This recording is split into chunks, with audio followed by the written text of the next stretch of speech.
gore muška mama. Evo, meni je prvi muž umro, upravo od srčane mane, vrlo mlad. Onda sam se ja ponovo udala. I ponovo mi je taj drugi muž umro, isto od srca. Mira moja, pa kaži ti meni, zašto su mi tako slabi? Pa ti kako tako brzo popuste? Ja ne znam, ali ja sam imala tu sreću. Da mi dva dobra muža, da ne znam koji je bio bolji od onog drugog. Ne može, to je isključeno, da jedan muškarac ima i majku i ženu. Zašto? Pa ili ćeš da budeš mamin sin, ili ćeš da budeš muž. Ja, šta je to? Zebočica je Moj dječak. sin. Ja, nego majke, imaju majke, ja, dobro, da. To dvoje nikako ne idu zajedno. Čini mi se lakše bi ga delila s nekom drugom ženom nego s njegovom majkom. Pa ne mogu. Daleko. Tačno je, sve nas je majka rodila.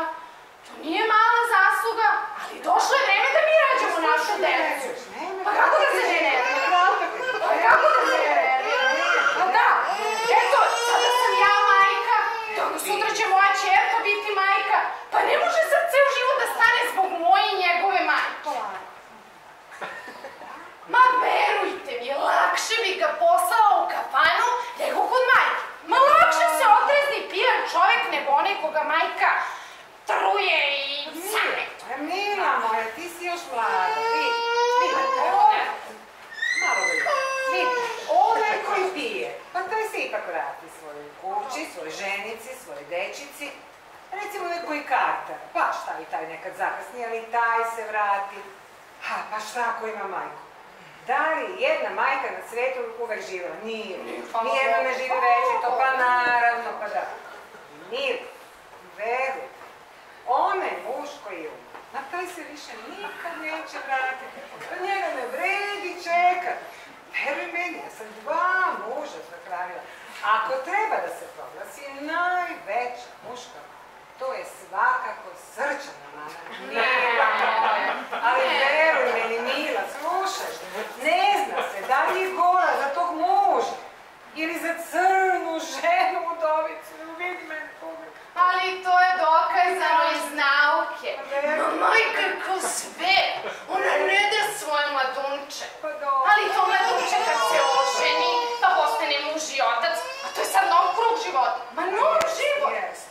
Pa neće sad život da stane zbog moje i njegove majke. Nikako, Pa neće. Pa ne treba. Svi su imali majku i svaka njoj čast.